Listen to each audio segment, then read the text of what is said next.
Hello and welcome to the Satluj TV podcast. Today we welcome back our regular guest to the show, Dr. Bakhshish Singh Sandhu, MD. Dr. Sandhu is a highly experienced and board-certified internal medicine doctor. He's also a highly respected and active campaigner for both Sikh rights and the nation of Khalistan. As such, he's the current president of the Council of Khalistan. He's also the president of Khalistan Food for All and also the co-founder of Sikhs for Justice, having been with the organisation since 2007. And even amongst this enormous list of achievements, he still had time to author the book Punjab, A Tale of State Terrorism, Persecution, Iconicide and Genocide.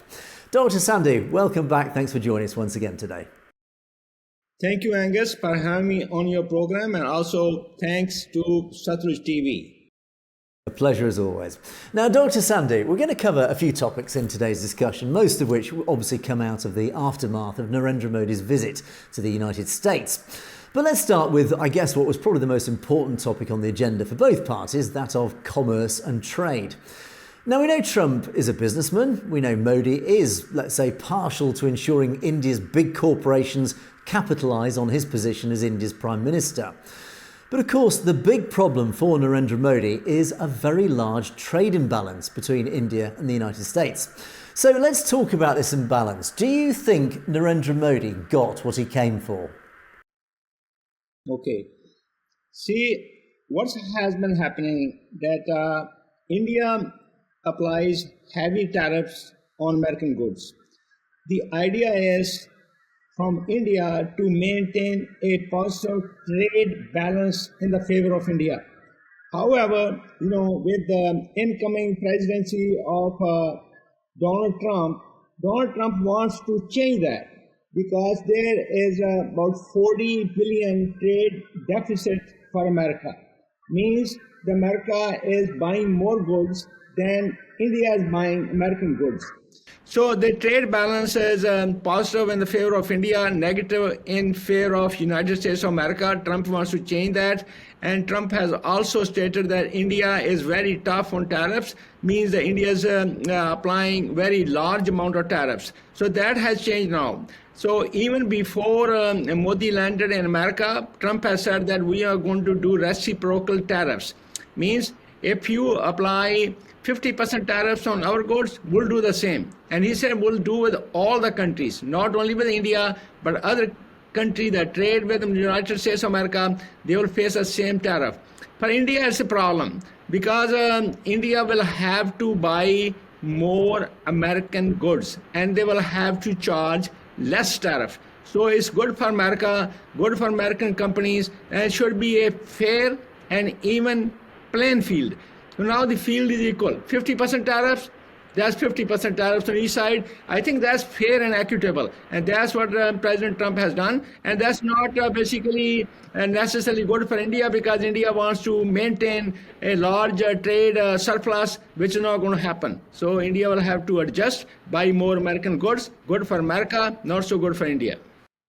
Do you think, Dr. Sandhu, how do you think this will be received in India by the people of India? Do you think that he's been sent back really empty-handed at the end of the day? Or do you think he's helped his position politically in India? How do you think domestically this will be received? There are two parts of that. First, that it will not be seen like a positively in India, or by, the people of India. They think that America may be putting too much pressure or bullying. But the second thing is, that for Indians, they think that the America is too strong, is forcing tariffs on India, which they should not be paying. I think that India has enjoyed very positive trade balance with America. Now that time is gone. So now they will have to pay equal tariffs. They don't like it because they think that they should get these concessions. However, there's called a favorable trade status. India had a favorable trade status in the past because there's a developing country. Now India says we are a developed country. We are the fourth largest economy in the world. Therefore, we are already developed. So the Trump, even his previous administration, stated that if India is already a developed country, why should not we be applying equal tariffs on them? So the things have changed. Now, one of the interesting things that came out of his visit, it happened actually in the main press conference, the final press conference, when Narendra Modi and Donald Trump stood side by side at their lecterns answering questions from the press. And there were two questions that came from the Indian media, the Godi media, as we call it. The first question, and essentially both questions they were asking the same question. They were trying to get Donald Trump's opinion on the Khalistan campaign, the Khalistan movement, and the domestic Khalistan movement within the United States, who these media from India speakers claimed were acting against the interests of India. They tried to get Donald Trump to condemn the Khalistan movement within the United States.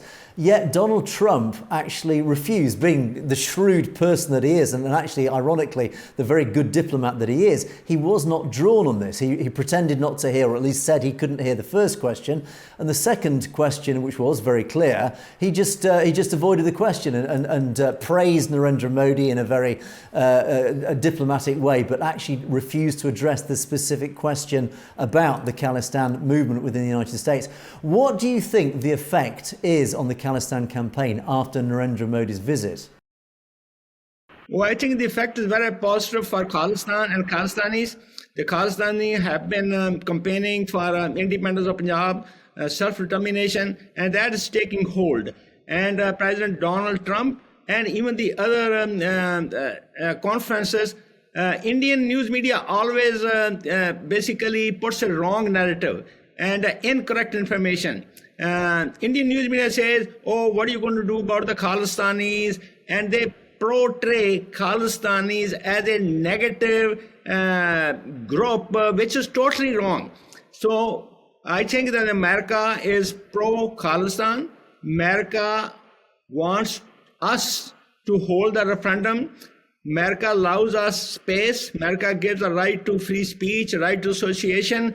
And previously it was asked, what about Khalistan? And the answer was that the democracy is bedrock of American principles. Similarly, President Donald Trump, I think the questions were, there were 3-4 questions in the same sentence. So President Trump tactically answered the questions which he wanted to. But I think that in that context, by not addressing or by not responding to the Khalistan question, America has displayed that's in favor of Khalistan and independence of Punjab. So one of the interesting stories that's developed really over the last few weeks, particularly since Trump's administration took power, is of course his action against illegal immigrants into the United States. It of course has been in the headlines for weeks now. And of course, part of this repatriation of illegal immigrants, particularly to India, Narendra Modi has actually been quite proactive in this. He's actually said, yes, we will certainly take back several thousand illegal Indian immigrants from the United States. We will accept them back into India. Now, amongst those illegal immigrants, there are members of the Sikh community who have been deported back to India. And of course, one of the, I would say, slightly shocking stories that came out of this was that they had their dastars, their turbans, forcibly removed as part of the normal law enforcement protocol. How do you think Modi has viewed this? Because of course it is profoundly offensive to anybody within the Sikh community. How do you think Modi has handled that whole turban issue amongst these deportees? Well, so Angus, first of all, India has no choice but to accept the illegal immigrants from India. And the second thing, as you have raised a question regarding the Sikh detainees or the Sikh illegal immigrants who have been here, they have been sent back. But India is using this false negative. So what India is trying to do is, India is trying to create anti-American sentiments among Sikhs. So the Sikhs love America. We are assimilating into America. We love American values. We are part of it. We hold equal rights here.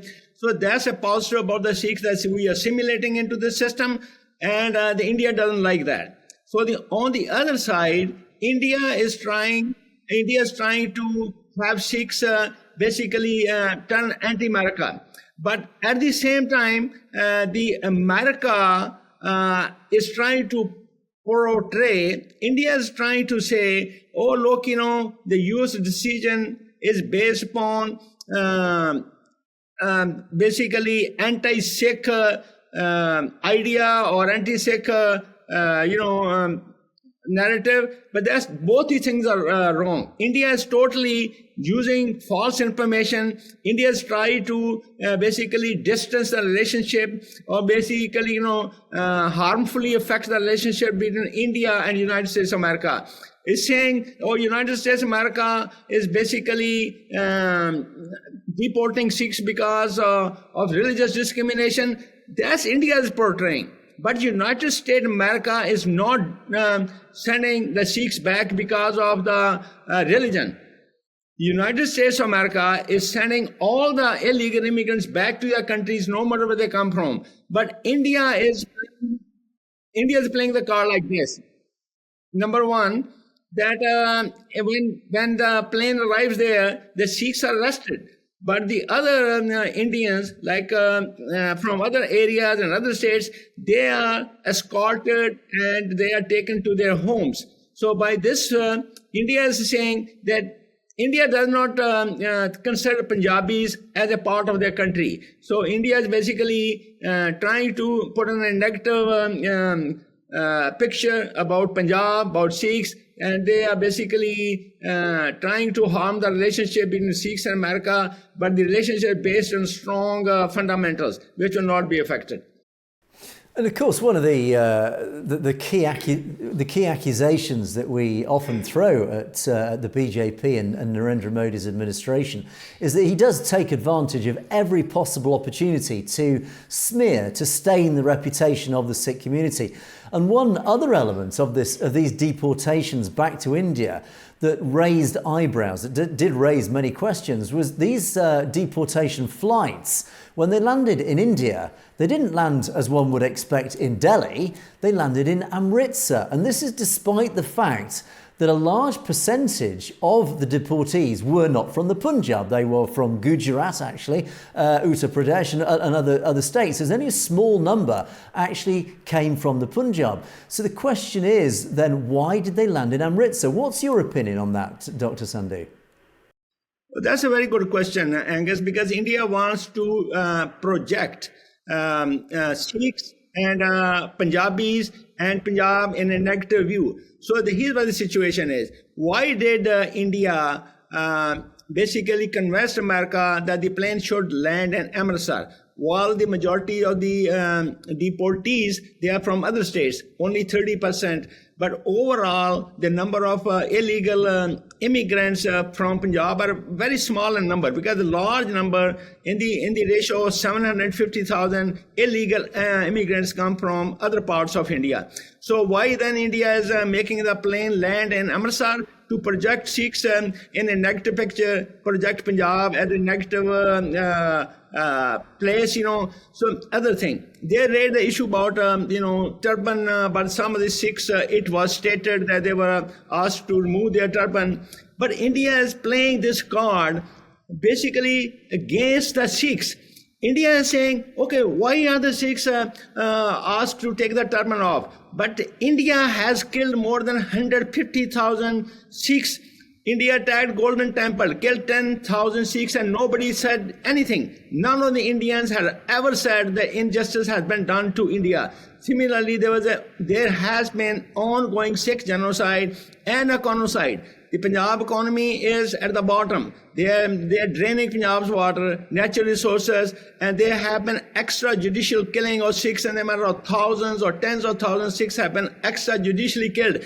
India doesn't want to talk about that. India doesn't want to talk about 10,000 Sikhs were killed in cold blood, who were pilgrims in Golden Temple. But India wants to take the issue of turban with America. That means that India is playing the card against the Sikhs, against the Punjab. So Punjabis must understand India's prerogative. Why is India projecting Sikhs and Amritsar in a negative picture? Because it wants to keep on occupying Punjab illegally, Punjab is under Indian occupation as a colony. They want to maintain that, and now to justify their maintenance of rule over Punjab, they are projecting Punjab Sikhs and in the negative picture. That's what the India is doing all the time. This is a basically lesson for Punjabis. Look, you have no place in India. Whenever anything happens, it's your fault. So, of course, this oppression of the Sikh community, particularly in the Punjab, is ongoing. Of course, it has a dreadful history, which we've talked a lot about. But it is, of course, still going on. And, of course, it extends beyond the Punjab into overseas territory. We talk about transnational repression. That has become a mainstream phrase now. Even governments, whether in North America or even here in Europe, we are talking about transnational repression, particularly in the same breath as India. Now, India's current narrative about Khalistani Sikhs is that they are peripheral, they are a fringe element, they are a terrorist group that's effectively been defeated as any effective force, and he has essentially dismissed the Khalistan Sikhs. So in the wake of Narendra Modi's visit, and also in the context of these questions that were asked of Donald Trump at the press conference, which he essentially batted aside, what do you think is the outcome in terms of the Khalistan movement after Narendra Modi's visit? Do you think it is, in the view of India, it is defeated and dismissed? Or do you think actually they do believe it is very much growing in strength? So here's what India is doing. India is targeting pro-Khalistani Sikhs everywhere. Particularly, let's talk about the United States of America. India has been targeting pro-Khalistani Sikhs because the movement is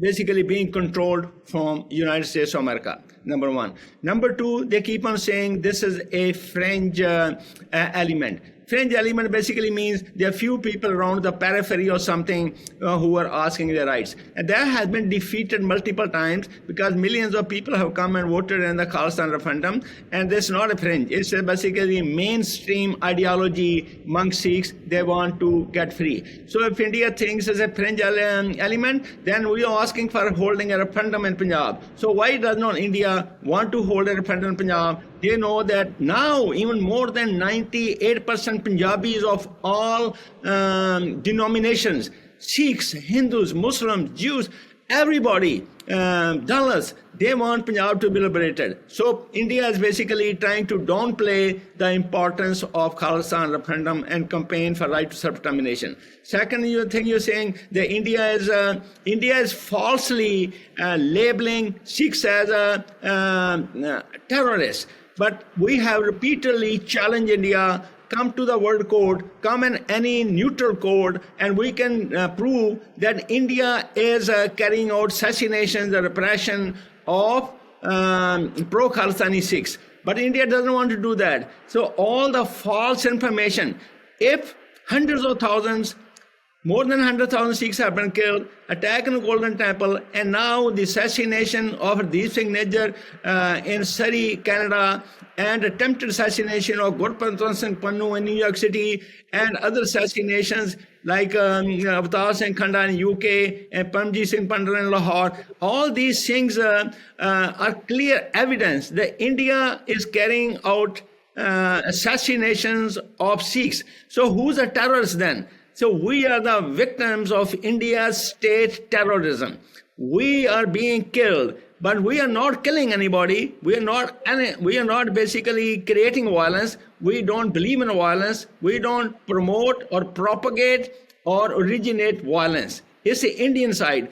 Why India is carrying violence against the Sikhs? Because they have nothing left. They have tried to stop the referendum. They have tried to cancel our reservations. They have tried to take down our big posters.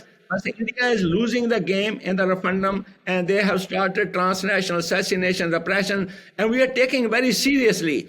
We are taking to the Capitol Hill, United States of America, all the political circles all over the world, even in Australia, New Zealand, UK, Europe, and Canada and America. We are being very active in basically refuting the India statement that Sikhs are not peaceful people. Actually, we are the peaceful people. And it's the people, let's say, it's the Indian government who's carrying out violence against Sikhs. And we want to stop that violence. And the violence can only be stopped if Punjab is liberated. Indeed, and in fact, on yesterday's Perspectives show, we did talk about the intelligent campaign that the Khalistan movement are running. They've realised, obviously, they've learned that from the 1980s and 1990s, a simple militant uprising could just never defeat the might of the Indian state.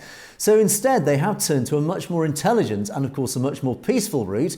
That is through using the methods of democracy and the rule of law. And interestingly, of course, as the Khalistan movement has grown and grown in power and strength, it has actually forced almost India and the RSS and Hindutva to resort to these more desperate, more violent measures. So, in fact, India is going the way of the terrorists. Meanwhile, the Khalistan campaign is actually going the route of democracy and peace, which is why actually we are so in a strong belief that it will succeed in this battle to achieve a sovereign state. Now, as part of that, Dr. Sandhu, it is very interesting, of course, that Gurpratap Singh Pannoon himself was the subject, as you referred to earlier, of one of these assassination attempts by the Indian state. As a result of that, Mr. Pannoon has actually reacted very cleverly and he is utilising the rule of law. He is utilising the mechanisms of law to fight back against India against this. He's not just highlighted what India has been up to, but he's now fighting back legally. He has actually, I think back in September, he did announce that he was serving papers on Ajit Doval, the National Security Advisor in India. He served papers saying you are responsible for this illegal act, this act of terrorism. And we heard, I think yesterday, that Ajit Doval, who was in the United States with Narendra Modi, that he was actually physically served by these papers, that Gurpratap Singh Pannoon's legal team took advantage of Doval's mistake, let's call it, by appearing in the United States, and he has been officially served these papers. Is that correct? That's correct, Angus. So that's basically the proof that the pro-Khalistani Sikhs and all the organizations, we are following a peaceful process.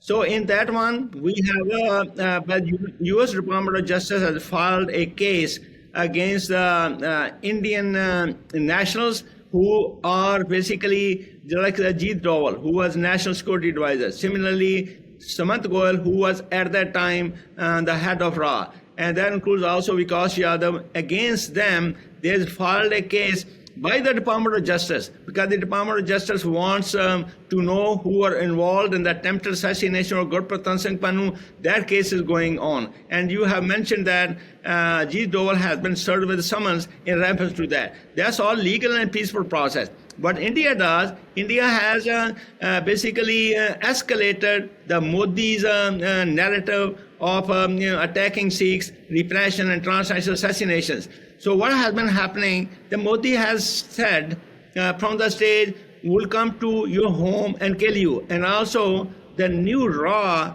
has made a new kill list, or you can say hit list. Their names are the Sikhs they want to hit. But we are very strongly opposing such narrative. We are bringing to the attention of the whole world what India is doing, and the world is understanding India's attitude, India's approach, and India's repression and assassinations. So we are winning the game. And the other thing, as you know, there's a case filed by the U.S. Department of Justice against Nikhil Gupta. Nikhil Gupta was a foot soldier of Indian government, and he was working under the direction of Vikas Yadav.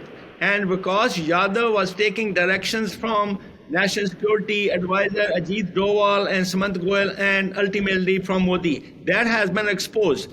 And Sikh for Justice also have sued the Modi government for damage to our campaign, damage to our people, and assassinations of Sikhs. So all this is going on. So India is in a let's say very precarious situation, because we are more relevant, we are more reasonable people, we carry our legal process, We are carrying out legal campaign, and India is trying to project incorrectly as a violent campaign, which people have understood, and people are with us. That's why people are with us. When I go to the airport, sometimes at the airport, people ask, oh, you are being targeted by India. I said, yes, we are being targeted and we are fighting back. So many other times, if I go to, let's say, Washington, D.C. at Capitol Hill, or they stop me and they say, oh, Sikhs being targeted by India. I say, yes, we want to stop that. That's why I'm here at the Capitol Hill. So all these things, I think we are exposing India's repressive and terroristic attempts upon Sikhs. So as a final question, Dr. Sandhu, in the context of everything that we've talked about today, this is a broad question really, but using all the context that we have talked about, how do you think we can make Punjab great again? So that's an excellent question, Angus. See, first of all, we want to make Punjab great again because Punjab was a country. So Punjab was a great country and we want to make it great again. However, India was never one nation. India was never one country. It was a conglomeration of 550 or more princely states.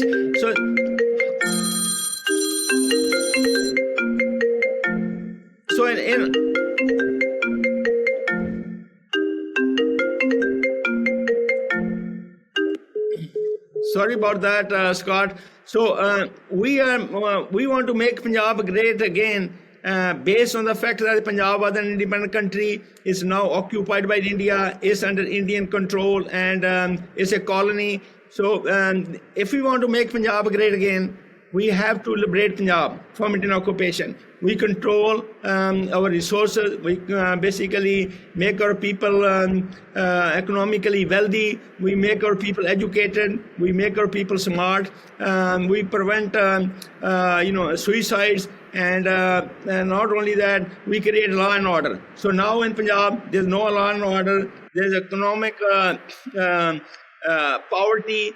So all these things can only be changed. Punjabis have to understand that if they want to be a wealthy nation, if they want to be a safe nation, if they want to be educated, they have to liberate Punjab from Indian occupation. Then only you can control your resources, you can educate your people, you can create jobs, you can create factories, you can do export, import, and you can control your water and natural sources. That's why we have also basically minted this slogan, make Punjab great again. Punjab was a great country and now we want to make it great again. The only way to make it great is independence of Punjab first.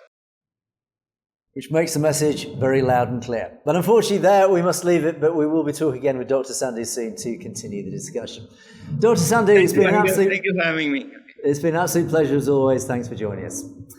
And thank you for watching the Satluj TV podcast. We will see you next time.